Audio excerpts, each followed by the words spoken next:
নওগাঁর মাটিতে মাথা উঁচু করে দাঁড়িয়ে আছে এক প্রাচীন সভ্যতার নীরব সাক্ষী, পাহাড়পুর বৌদ্ধবিহার, যা একসময় সোমপুর মহাবিহার নামে পরিচিত ছিল।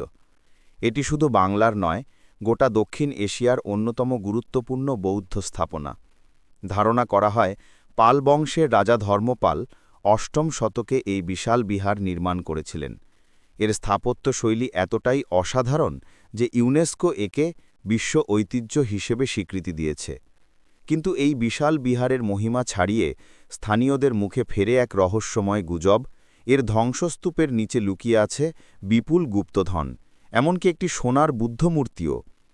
বিহারটি একটি বিশাল চারকোনা কাঠামো নিয়ে গঠিত, যার কেন্দ্রে একটি বিশাল ক্রুশাকার মন্দির রয়েছে, যা অনেকটা পিরামিডের মতো দেখতে। এর চারদিকে সারি সারি ১৭৭টি কক্ষ বা ভিক্ষুদের থাকার সেল রয়েছে। স্থানীয় লোককথা অনুযায়ী এই বিহারের ধ্বংসের সময় সন্ন্যাসীরা তাদের সমস্ত মূল্যবান জিনিসপত্র এবং ধর্মীয় সম্পদ, বিশেষত একটি বিরাট সোনার বুদ্ধমূর্তি, মন্দিরের কোনো গোপন কুঠুরিতে বা মাটির নিচের সুড়ঙ্গে লুকিয়ে রেখেছিলেন, যাতে তা লুটেরাদের হাত থেকে রক্ষা পায়। তবে শুধু কিংবদন্তি নয়, প্রত্নতাত্ত্বিকদের অনুসন্ধানেও অনেক রহস্য উঠে এসেছে। বিহারের বিভিন্ন কক্ষ এবং কাঠামোতে অদ্ভুত ফাটল ও অজানা চিহ্ন দেখা যায়। এই চিহ্নগুলো কি সত্যিই কোনো গুপ্তকক্ষের প্রবেশপথ বা কোনো বিশেষ সংকেত?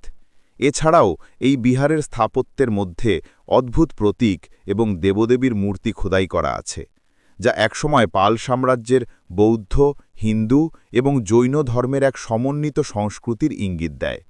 স্থানীয়রা বিশ্বাস করেন এসব প্রতীকের মধ্যেই লুকিয়ে আছে সেই গুপ্তধনের মানচিত্র। আরেকটি রহস্য হল বিহারের আকস্মিক ধ্বংস বা পরিত্যক্ত হওয়া। ত্রয়োদশ শতকের দিকে কেন এত বিশাল এবং গুরুত্বপূর্ণ একটি ধর্মীয় কেন্দ্র দ্রুত পরিত্যক্ত হয়েছিল? এর কারণ কি ছিল তুর্কি আক্রমণ, নাকি প্রাকৃতিক কোনো দুর্যোগ?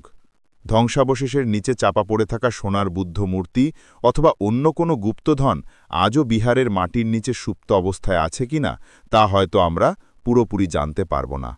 পাহাড়পুর বৌদ্ধ বিহার তার স্থাপত্যের মহিমা, চাপা পড়া ইতিহাস এবং সেই হারানো সোনার বুদ্ধের কিংবদন্তি নিয়ে আজও ইতিহাসের এক গভীর রহস্য।